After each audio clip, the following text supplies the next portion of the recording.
Sumali ka ba dun sa ano? Sa Bortas 5. Sa Bortas 5. From Imus Cavite, M. Cosme!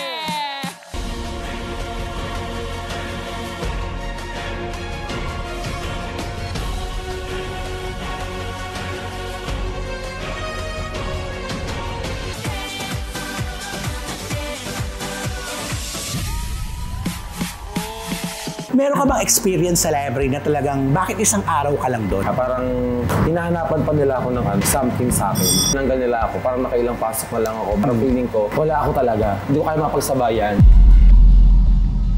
Parang nasa third year college na ako that time. Then right after nun, nag-away sila. Doon na-push na hindi na ako makapag-aral. Wala na ako sustento from daddy. Yung ina-expect kong tulong, hindi na nagagawa sa akin. Tumawag na sa akin yung pinsan ko. So, daddy mo, wala. Iniwan mo na ako dati, okay lang naman sa akin. Yung iniwan mo ko ngayon, wala ka na talaga. Mas mahirap yun. Kaya yung mga parents ba, kahit anong gawin ng mga magulang natin na hindi maganda, magulang pa rin natin yun. Mahalin natin sila hanggang nandyan sila. Sayang yung panahon na nandyan yung daddy mo. Kulang na kulang ang panahon. Kantahin mo nga yung few lines, ang kanta ng buhay mo. Kulang na kulang ang panahon, di sapat ang meron tayo ngayon. Pwede bang humiling isa pang araw? Sa pagbabalik ko guys, ibang M. Cosme na.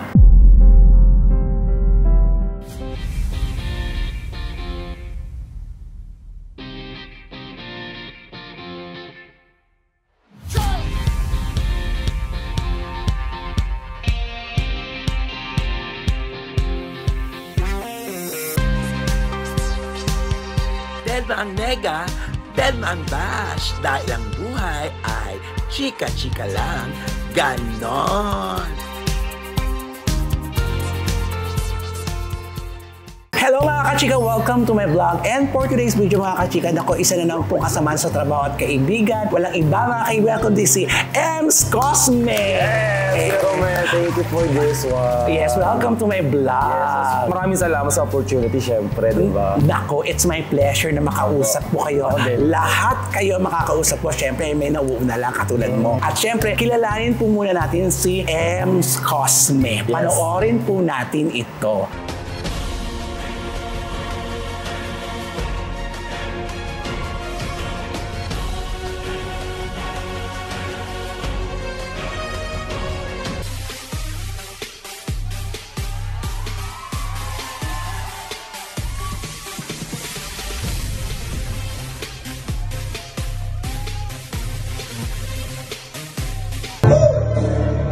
I'm way too good at goodbyes.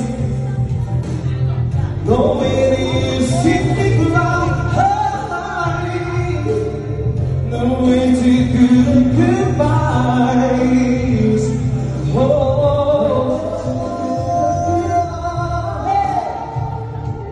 Diba? May recall na. Ayan. Siya po si M. Cosme. Isang host, stand-up comedian, model, endorser, lahat-lahat. Lahat-lahat. Yes. Lahat po ata napasok ko na. Correct. Taga saan si M. Cosme?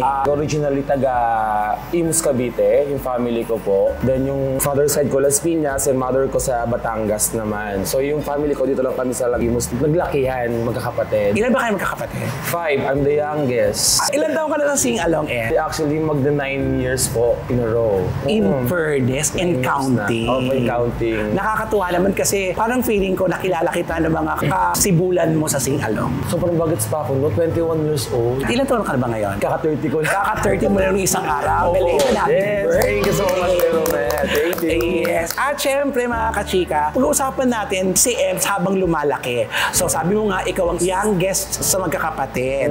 Tapos yung mga kapatid mo, puro kami lalaki. Ay, 5 kaming lalaki. 5 lalaki. Yes, actually meron pang 2 sa una. Bali 7 kami. Naunang anak ni Mami, 2. Then sa daddy ko, 5 kami. Kayo ang magkakasama, kayong 5 kasama ang daddy mo.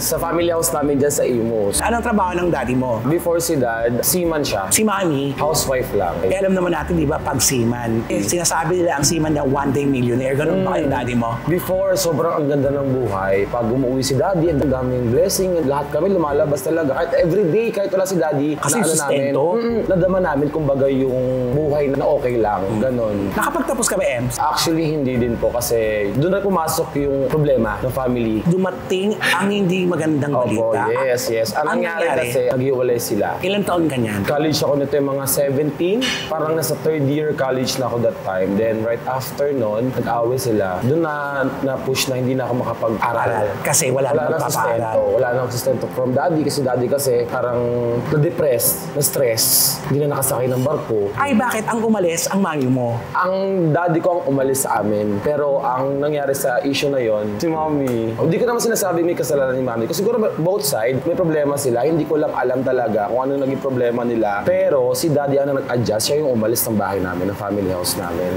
That time wala rin man trabaho ang mami mo, diba? Yes, pero may mga ano siya, racket-racket na anahisyo ng mga set cover, mga kortina. Paano yung mga kapatid mo, ganun din, hindi rin nakatapos? May mga nakatapos naman. Maswerte, yung mga kuya ko nakatapos. Oh, kasi okay pa sila eh. Okay pa sila ni mami. Sa akin lang talaga, parang sabi ko nga that time, parang ako yung nadatnahan ng ganitong problema. Ako yung pinaka parang kawawa that time. Parang kasi nag-aaral pa ako, hayayang buhay. After na hindi ko na mag-aral, ayan na, naramdaman ko na parang wala na kami. So, napilitan ako magtrabaho. Third year college ka noon. Third year. 1 year na lang, graduate na sana. Sayang. Pero ganun pa man, ang problema talaga, dumarating yan na hindi natin ini-expect.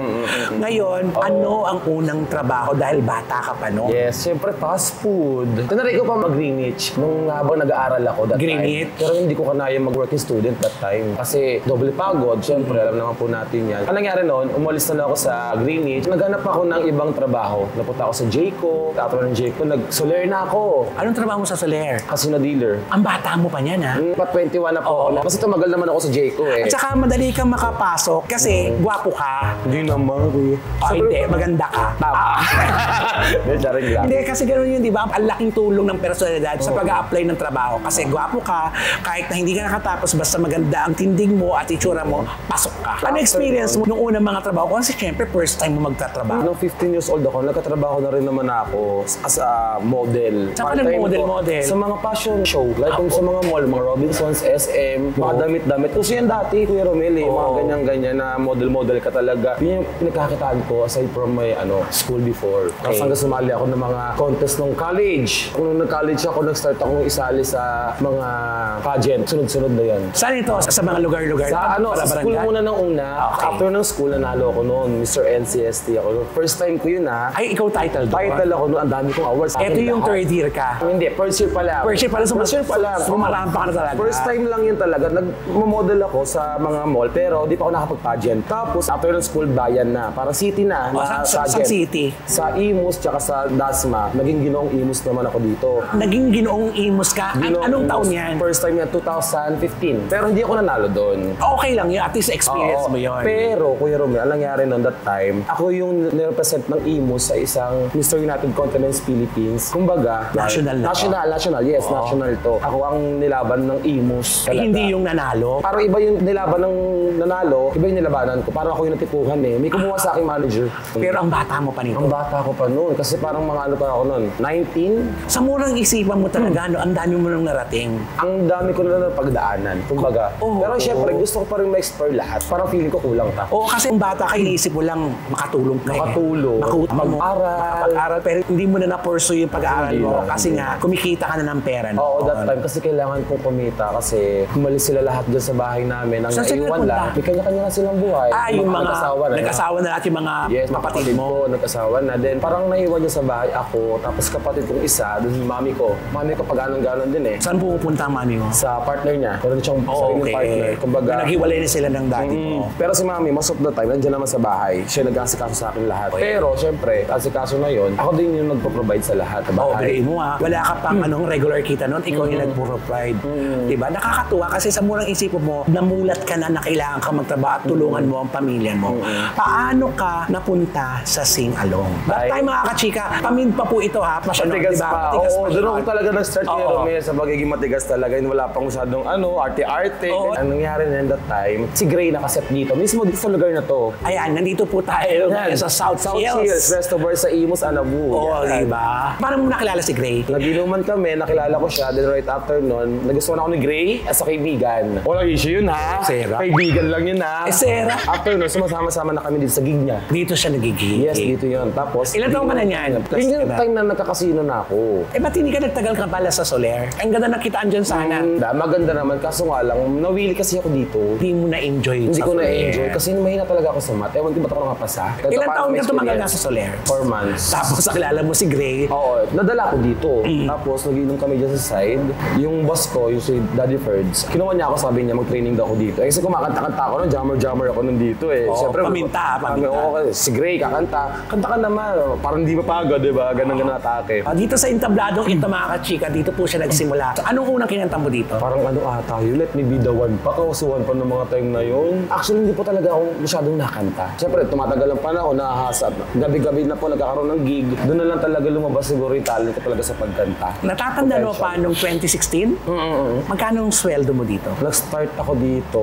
Siyempre, lahat tayo nag-start naman sa mababa. Oo, at saka di ka pwedeng umarte kasi wala ka pa namang ano. Totoo. Diba? Nag-start ako 300. Nung dati, nung 2016, ang mga prinsipyo ng mga bakla dati, ng mga ira nyo, basta makapasok lang. Laban na ako dyan. Laban na ako. Oo, gano'n. Basta, ang mahalaga, nag-e-enjoy. Masaya. Yun naman ang laban talaga dito, ay masaya. Saka mabait yung mga nasa paligid mo. Yun ang pinaka-importante. Basta feeling at home ka sa pinagtatrabaho mo. Hindi mo mararamdaman ng pagod. Totoo po yun. Ilang araw ka dito? Parang nag-araw-araw nga ako nung nag-i-start ako Ay, dito. ang ganda mo. Oo. Na-enjoy ko talaga, sobra. So habang na-enjoy mo to, nakakatulong ka na rin sa... Kasi hindi lang may 300 kasi may tip-tip pa yan, di ba? Opo. Nakakatulong ako. Anong sabi ng mami mo nung nagtatrabaho ka na sa gabi? Nung una din niya maintindihan yung trabaho ko na nagkapatawa, kumakanta, ganyan. Akala na pasok ko sa bar host ko. O syempre kasi alam ng mami mo, kasi gwapo ka, lalaki ka. Hindi alam ng mami mong bading ka. Nakakaramdam naman, Pero hindi kanya kinukomprota. walang ganon. Ayun. Sa one time, umamin na lang ako sa kanya. Paano ka nag-open sa mami mo na inamin mo na isa kang sirena? Nagiinuman sila that time sa bahay. Then, Mga ilan taong ka na nito? 19, mga ganyan. Kasi nagkaroon ako ng partner. Unang partner ko yun.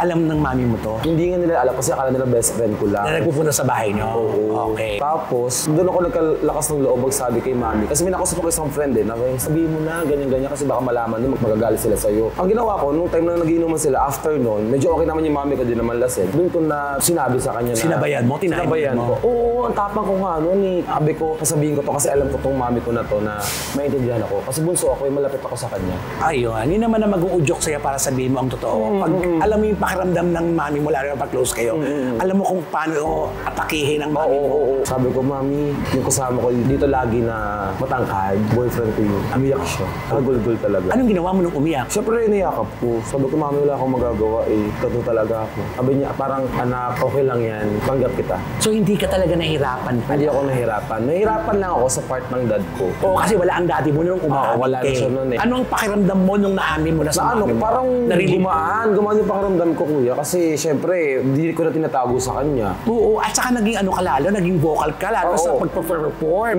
Hindi ako nahihiya. Kasi dati, pigil ka pa eh. Sobrang Pero pigil. Kahit yung mga umpisa, pigil na pigil ka. Dati kasi pag gwapo ka, dapat paminta ka lang. Nakatayo ka lang sa stage, nakakanta ka lang ng mga male songs, tapos pag may mga babaeng mga guests, ikaw na bahala magpakilig, ganyan. Paano ka napunta sa ibang bar? Parang 1 year pa lang ako dito, nakita na agad ako ni Mamu. Pumunta siya dito, piniem niya ako. Kasi nakita ko sa Facebook, ay, Kerry, siguro, ganun si Mamu, di ba? At saka si Mamu, continue siya nag-browse yan sa Facebook kung anong may bago. Tsaka nagbibisita talaga siya sa mga bars. Sakto, nakita niya sa Facebook, pinuntahan niya ako dito. Ito na dito na pumasok yon na invite niya ako sa The Library. Anong sabi niya sa'yo? Mag-set. Anong sabi mo? Oo. Agad kang oo. Wala kang inhibition na nakakatakot. Walang ganoon din. Nakakatakot kasi syempre narinig ko sa mga co-host ko na syempre pag sinabi library talaga, iba, mabigat. Kamusta ang unang gabi mo sa library? Lagi kong tinatanong kung kamusta ang first set sa library kasi doon po talaga ang hulmahan ng mga host. Masaya naman kami, 13 kaming host nun sa Malate. O kasi naalala ko, wala namang darkness kasi nilagaan naman nila ako, Thursday Animals. Leader namin doon that time, si Kuya Pao. Kuya Pao, thank you so much din kasi siya din yung isa sa nag-push kay Mamu na makapasok ko ng Thursday. Hinanapan ako ng araw. Doon ako napunta kay Kuya Pao. Ito lang bang bar mo? South Chills, South Chills, The Library, Music Box. May mga local bars pero ang layo na may Nasugbu. Pero wala na rin siguro kasi alam mo naman, aalis na yung tao, ganyan. Ilang araw ka sa library? Isang araw lang. Hindi mo pa rin binibitawan tong South Chills? Hindi pa din. Kasi dito ka talaga, homegrown talent ka Tsaka dito. ano ko dito, pilatong talaga ako dito. At malapit ka lang dito? Malapit lang. Isa pa yung pinaka maganda. Meron ka bang experience sa library na talagang bakit isang araw ka lang doon? Lately lang, Kuya Romel. Ang dami nangyari sa akin lately. Siguro after December. Ay, napansin ko nga kasi napaka-positibo naman itong taon to. Happy siya pag nagpo-post siya, nakikita ko. Pero this past few months, parang may something. Something na. Last year kasi, parang mga bare months na yun, may mga nangyari kasi na, ito na nga sa The Library, parang hinahanapan pa nila ako ng something sa akin. Tulad ni Mamo, parang hinahanapan niya ako ng something nakakaiba sa akin na pwede ko pang ilabas. Akala nila kasi, ganito lang, tsura lang, ganyan, na parang wala ka na bang pwede pang ilabas, nakita sa ibang tao. Sinabi ba sa iyo ito ni Mamo? Pinaramdam. Naramdaman mo na parang hanggang dyan na nga lang? Ito lang ba to? Ganon. Anong na-feel mo? Siyempre, parang ako na-depressed, nagkaroon ako ng anxiety. Kasi sunod-sunod yun kay Romel. Nagka-problema ako sa partner ko, tapos iyan kay Mamu. May mga ganyang mga chika sa akin si Mamu na hindi ko alam kung positive o negative ang tawag doon. Basta, naramdaman ko talaga siya na nagkaroon ako ng anxiety, depression. Masyado mong dinamdam? Dinamdam ko kasi ganoon akong tao. Kasi syempre, iba-iba rin naman kasi tayo kung paano natin tinatanggap ang mga bagay-bagay. Pero bago tayo lumayo sa usapan natin, si Mamu, syempre as a mentor, syempre gusto niyang yung level, step 1, step 2, step 3. Pero ang nangyari sa'yo, hindi maganda ang pagkakatake mo sa sinabi ni Mamu. Ako naman yung may mali kasi iba nga yung pagkakatake ko. Pero sobra akong talaga. Ano ba sinabi niya sa'yo? Yung mismong sinabi sa'yo. Nagkaroon kasi kami ng sunset, tapos nawalay ako. Okay, yung nawalay po, parang hindi siya nakakatawa. Nawala ako sa line ng chikahan. Okay. Doon napansin ni Mamu yung something sa akin. After nun, sinabihan niya ako na di ganyan dapat. Ayusin mo yan. Ayusin mo yung sarili mo. Kinausap ka niya sa backstage. Opo, backstage. After na yan. Yun naman na maganda kay Mamu. Oo. Hindi kanya ipapahiya talaga. Correct. Oo. At saka karapatan ng isang mentor para makorek at para matuto. Yun yun. Naman ako kay Mamu ko. Pero na-hurt ka. Na-hurt ako. Anong nasa isip mo na habang kinakausap ka ni Mamu? Ayoko. Yung totoo. Ayoko na. Sabi ko, ang dami ko nang nilabas. Ang dami ko na pinapakita. Iniba ko na yung eksena ko. Parang pag-girl lang ako, Kuya Romel eh. Mga suotan ko. Parang pa-drag queen na nga ako eh. Parang sabi ko, gusto kong makahanap talaga ng iba pa. Ma-explore pa sa sarili ko. Kasi pagod na ako sa pamilya. Parang ganun. Gusto ko naman ng iba, something. That time, parang ano pa ba kulang? Parang napagod ka na. Napagod na po. Ganyan pa yung mga naririnig ko. Parang nagsasabay-sabay. Kaya parang naririndi ako. Hindi mo na-develop yung patient. Hindi. Sa tagal-tagal mo nagtatrabaho for 9 years. Yes, oo. Hindi mo Yung problema na-develop sa akin. Ang maganda dyan, alam mo ang problema nasa iyo. Nasa akin po talaga. Correct. After naman that time, parang na-realize ko naman, sabi ko, okay, ganda pala talaga si Mamu. Kaya ka pala niya ginaganyan kasi gusto niya talagang mas matuto ka pa. Nasa bahay na ako kahit nakahiga na ako, sabi ko, tuloy ko ba ito? Parang ayoko na, give up na ako sa industriyang to. Kasi sunod-sunod na talaga yung mga problema. Then, na-realize ko siya, parang ilang weeks na si Mamu pala, kaya pala ganun. Gusto niya ako matututa. Nakikitaan niya ako siguro talaga ng potential. Kaya siguro, hinahanapan niya pa ako ng something. Pagkatapos nung araw na yon, iniisip-isip mo, ano nangyari sa'yo? Naging okay naman ako so far kasi kinukomfort din ako ng mga kagrupo ko sa library. Monday, kasama din sina Madam Jean, Merbanzana, Jaka, si Jerry, si Hero. After naman ng mga nangyari sa akin, hindi naman sila nawala. Tapos sabihin din nila ako na laban lang, kaya mo yan. Kung anong kulang, tingnan natin, pag-aralan natin, tingnan natin kung may lalabas pa. Pero kaya mo yan, may lalabas ka pa. Pagkatapos noon, naging okay ka ba? Okay na, naging okay naman ako. Tapos, nung naging okay ka na, isa pa rin ang set mo, hindi ka pa rin nadadagdagan. Hindi pa rin po. Ilang taon ka sa library na isa lang ang set mo? Nagbuka siya di ba last year lang? Ito lang. Ito lang pong bago. Isa lang talaga. Kasi marami ng mas bibis sa akin Sila yung priority. Kaya okay lang po. Ano pa yung mga drama na sinasabi mo na ayaw mo na ng drama? Marami pa. Yung sister company natin. So sa Music Box? Yes. Ano naman nangyari sa'yo doon? Iba rin nakagrupo mo dyan? Iba naman po. Thursday Superstars. Sina Anton Diva, Zara Jean, Ina Magenta, Becky Bello, ako, Melody. Yan. Tapos ako nag-work doon. Di ba pa yung owner ng that time? Nawala ako doon. Ito lang, lately. Oo, nung naging powered by the library. Tinanggal nila ako. Parang nakailang pasok na lang ako. Tinanggal ka? Tinanggal nila Sinabihan ako. ka? Sinabihan po ako. Okay. Valentine's pa yung sinabihan ako na wala ka na. Wala na. Na-hurt na naman ako, syempre. Kasi nababawasan yung kumpiyansa mo Kasi may ganoon din ako problema, kuya. Parang feeling ko, wala ako talaga. Hindi ko kaya mapagsabayan. Tinanggal nila ako kasi hindi ko nakakapasok talaga. Bakit hindi ka pumapasok? Naging problema nga, di ba? Nangyari sa dad ko before. Ano ang nangyari sa dad? Sunod talaga siya. Tapos, nung nangyari sa daddy ko, nawala siya. Kinuha siya ni Lord. Biglaan yun. Di ba hindi mo na nakakasama ang daddy mo? Yes. Nakikita ko siya, minsanan lang, pinupuntahan ko po sa bahay. Pero hindi siya lagi. Isang taon, twice, 2 beses.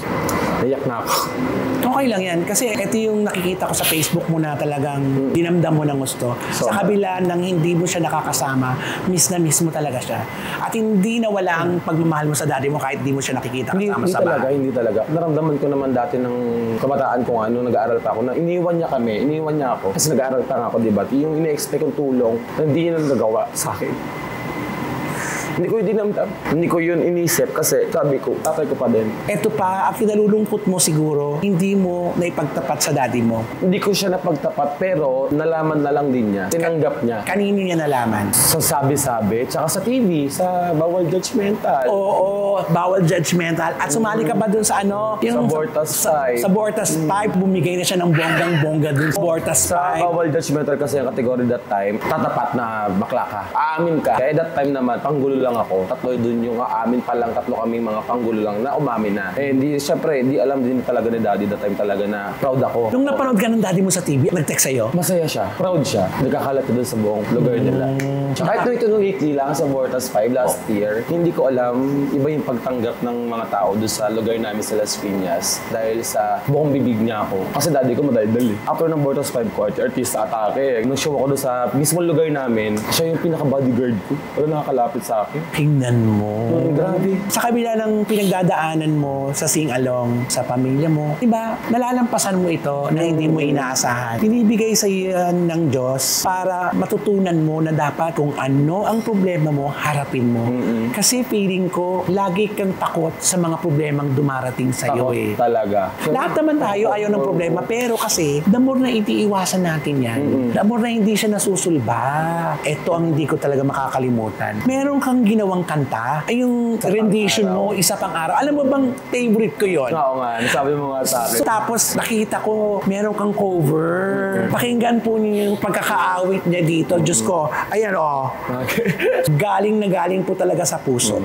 Pwede bang humiling sa pang-araw na ikaw lang ang kasama? Kulang na kulang ang panahon, di sapat ang meron tayo ngayon.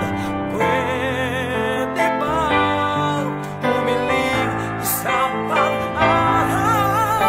Actually, ginawa ko siya talaga for my dad, Isa Pang Araw. Ang ganda ng meaning ng song, tugman-tugma sa nangyari sa amin. Yung Isa Pang Araw na makasama ko siya, na hindi ko naman siya lagi nakakasama, di ba? Tumatapang ako pagkasama ko siya. Nung time ito, parang bumabawi na nga siya sa amin talaga. Every time na pupunta kami doon sa kanya, kakain kami, chikahan kami. After nun, ihatid niya kami. Na never naming naranasan sa kanya nung bata kami. Kailan yung pinakamasayang pagkasama niyo ng daddy mo? Ayun, yung nag-show ako sa kanya. Kasi talaga na-feel ko talaga na safe na safe ako sa kanya. Binabantayan talaga niya ako. Binibidyohan niya ako. Nandun nga ba nung namatay siya sa tabi niya? Papunta ako ng gig noon sa Batangas. Then, tumawag sa akin yung kapatid ko, yung panganay, tsaka yung stepmother ko, yung kinakasama niya. Naiyak sila, umiyak sila. Umiyak sa phone? Umiyak sa phone, sa video call. Siyempre ako, ba nangyayari eh? Pero napaiyak na rin ako, siyempre, kasi parang feeling ko may nangyayaring hindi maganda. Opo, nasa bus na ako niyan ha. Actually, nito na ako sa part na to eh, part ng highway na yan. Bumaba ako para mas maintindihan ko kasi maingay po sa bus eh. Daddy mo, ganyan. Pumunta ka sa ospital. Ako yung pinakaunang anak na napunta. And then, nandyan pa lang kami sa may St. Dominic sa Las Piñas kasi yung hospital. Tumawag na sa akin yung pinsan ko. So, daddy mo wala. Ano kinamatay ng daddy mo? Heart attack. First heart attack to. Pangalawa. Tapos pagdating ko doon, wala na talaga. Malaman lang premonition Wala. ang daddy mo. Hindi talaga namin na-expect. Nung maga, okay pa. Tanghali siya nawala eh. Parang na dead on arrival siya sa ambulansya pa lang. Na pinipilitan sinusurvive sa ospital pero hindi na kinaya. Pumasok ako sa ER. Nakagapi siya. Daddy, gising ka. Ba't mo ko iniwan na naman? Yung sinabi ko, iniwan mo na ako dati. Okay lang naman sa akin. Yung iniwan mo ko ngayon, wala ka na talaga. Mas mahirap yun. Oo, lalo na ngayon may pinagdadaanan ka. Tsaka yung pakiramdam na yung taong nagtatanggol sa'yo na wala pa. Wala. Pero thankful naman ako. Paano kasi? Diyan yung imam ko. Alam mo sa nangyayari sa'yo, siguro nakatanaw lang ang daddy mo sa'yo. Ginaguide ka niya ngayon tapos sa mga decision mo na umaayaw ka sa mga bagay-bagay. Pero nabalitaan ko na parang aalis ka na. Yes, ito pa. Yung biyahe na yan, nung December pa yan, naka-appoint sa akin. Papuntang UAE, Dubai. Pinagpilian kami sa Facebook na sino yung pwedeng pinasok ako ng isa, tinag ako. Then pinagpilian kaming 11 na comedian vocalist. Ako yung nakuha sa 11. namin. After nun, wala nang balita. January, February, parang after nung pagkamatay ni Daddy, akala ko hindi natuloy. Parang after 2 days, nag-chat sa akin yung promoter. Natuloy na yung alis ko. So binigay niya pa rin sa akin yung mag-alis. Siguro kaya niya binigay sa akin yun para makapag-start ng buhay. Panibagong buhay. Kasi nararamdaman na ng daddy mo parang naguguluhan ka na sa mga set mo dito.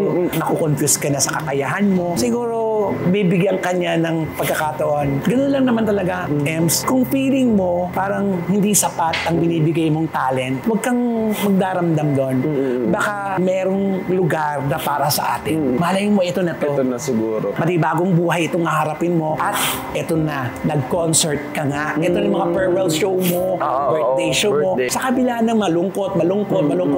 Napapansin mo ba, pagkatapos ng ulan, Meron ng araw na darating. nalulungkot lang ako sa mga nangyayari sa'yo. Lumaki ka siguro kasi lagi kang naghahanap. Siguro po. Kaya takot na takot ka kapag may nagsasabi sa'yo ng totoo kasi hindi ka nasanay na sinasabihan. Opo, hindi talaga. Kasi nasanay ako na parang go with the flow eh. Kaya panibago sa'yo yung pag may nagsasabi sa'yo, sige, chuchut. Ang take mo doon, parang ayaw ka nila. Opo. Tama yun. Mas maganda yung nagsasabi sa'yo yung mga tao ng totoo kaysa hindi ka kinakausap at pinalalampas lang yung mga hindi magagandang bagay na ginagawa mo. Tama. Anong pakiramdam mo ngayon? Kasi ito na, nagbubukas na ang pintuan mo. Sana ito na talaga yung chance para at least mapakita ko pa kung ano meron ako. At syempre, isa lahat makatulong din sa mga naiwan ko. Hanggang ngayon ba, tumutulong ka pa din sa inyo? Still. Ikaw pa rin ba ang breadwinner? Tumutulong ako talaga sa mami ko ever since. Hindi ko siya maiwan. Kahit nagkaroon kami ng problema ngayon. Sana soon maging okay. Magiging okay din yan.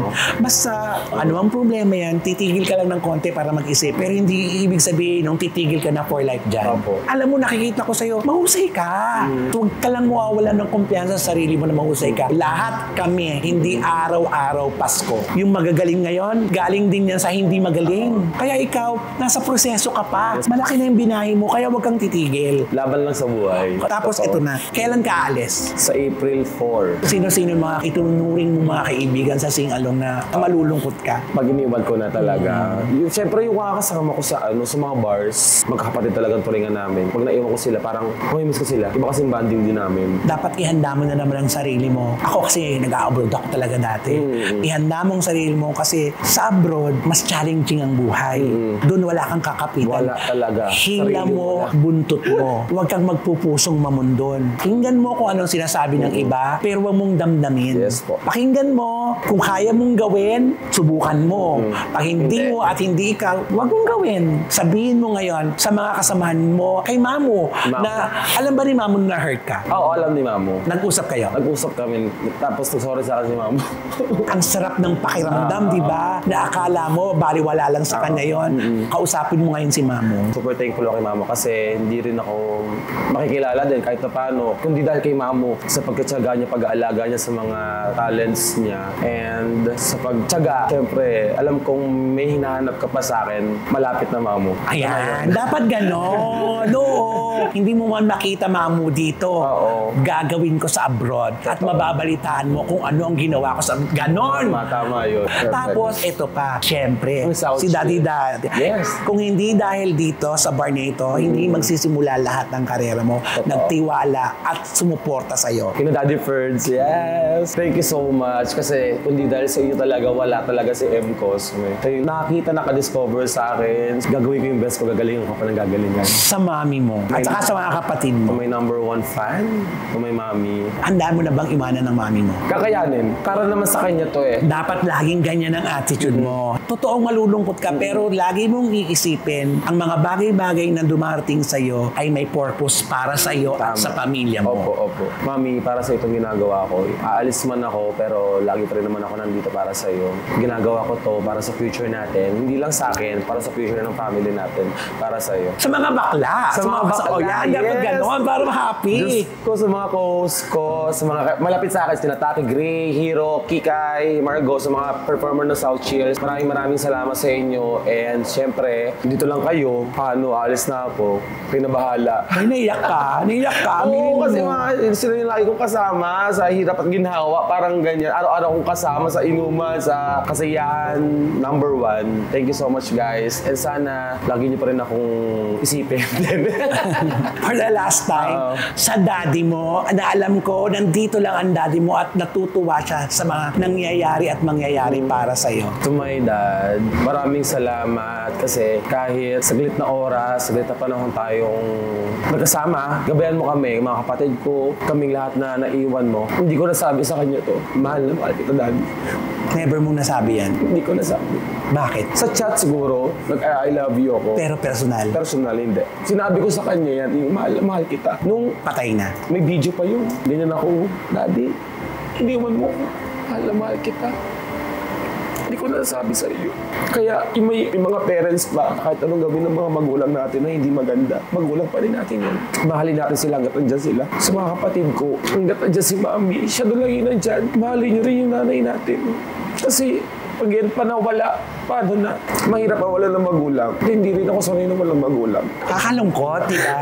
Diba dito pumapasok yung nagsisisi ka na ngayon, sayang yung mga panahon. Sayang po. Sayang yung panahon na nandyan yung daddy mo. Kulang na kulang ang panahon. Kantayin mo nga yung few lines, ang kanta ng buhay mo. Kulang na kulang ang panahon, di sapat ang meron tayo ngayon. Pwede bang humiling isa pang araw? Sana ito, another na naman itong magiging inspirasyon sa ating Yes, mga maging kasamahan, lesson. sa ating lahat. Dapat talaga hanggat ang magulang mo nandyan. Mahalin at alagaan. Yes. Kasi sobrang sakripisyo na sa atin nung bata pa tayo. Kahit tumanda tayo, nandyan pa rin yan sa atin. In the end of the day, sila pa rin yung talagang mag-guide sa'yo, titingin sa'yo, kakamustahin ka.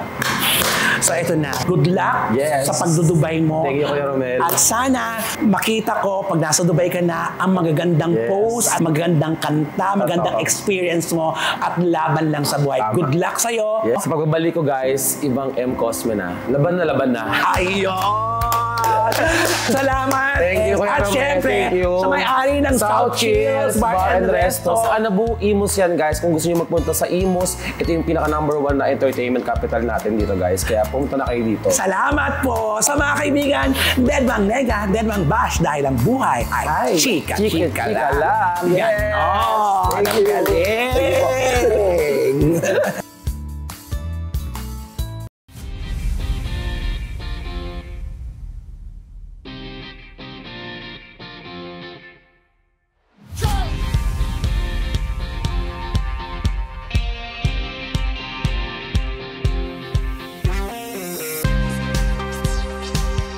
Deadbang Nega, Deadbang Bash dahil ang buhay ay chika-chika lang. Ganon!